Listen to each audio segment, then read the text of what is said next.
And speaking of the weather, most scientists agree that climate change is at least partly to blame for the wild weather in 2012, one of the worst years on record, both in lives lost and property destroyed. In the United States alone, we had withering drought, vast wildfires, tornadoes, fierce summer heat, capped off by superstorm Sandy. And now this past week comes a blast of record Arctic cold.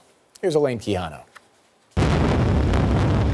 It was dramatic. When you look outside, you say the weather's on steroids. It was historic. Government scientists said today that they're surprised by a jump in temperature that made 2012 the warmest year on record. The weather of 2012 broke all sorts of records. First, extreme heat gripped the Midwest in March. 18 significant weather sites in the United States have set their all-time maximum temperatures.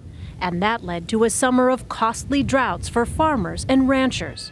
Then the West saw the third worst wildfire season ever. It's probably the greatest natural threat in the last 30, 40 years. But those events were just a prelude to an autumn of superstorms. Here's the latest on Isaac. It became a Category 1 hurricane today with winds of 80 miles an hour. Hurricane Isaac brought back memories of Katrina for residents of Louisiana.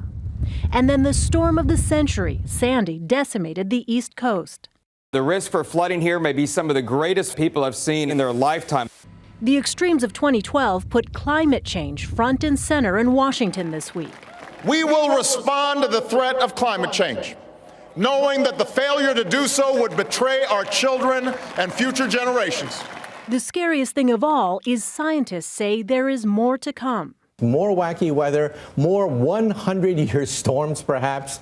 Get used to it. This is the new normal. For CBS This Morning Saturday, Elaine Quijano, New York.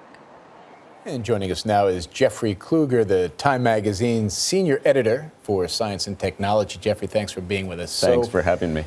As we look back at the year that was, are we talking about a new normal when it comes to weather, this extreme climate stuff? Well, certainly the last decade or so suggests that.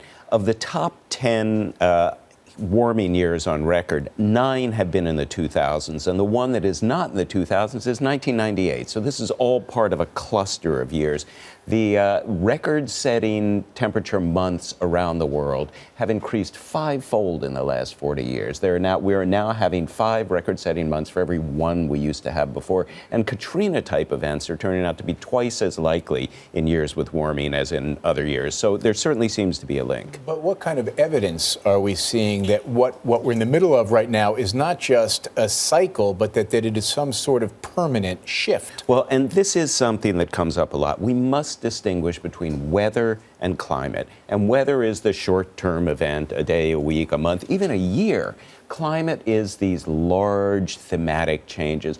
Keep in mind, 40 years ago, climatologists were telling us that the carbon density in the atmosphere pre-industrial revolution was 280 parts per minute.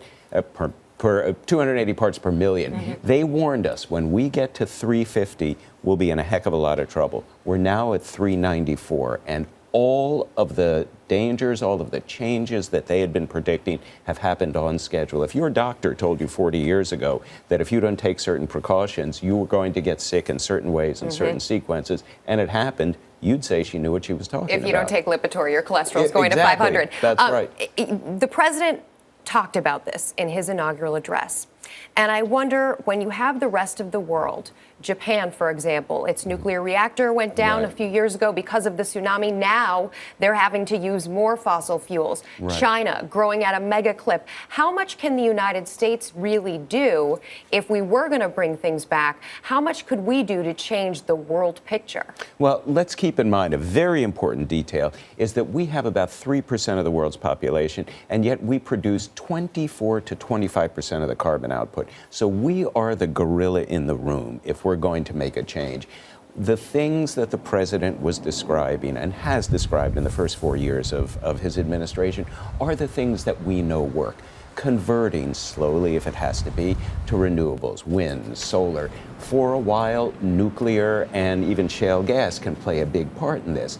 The kinds of things the president has had to do in order to sidestep a somewhat recalcitrant Congress, like raising fuel efficiency standards, these things work as well. It's a little bit like, as you say, cholesterol. We know what the solutions are. We just have to be willing to embrace them.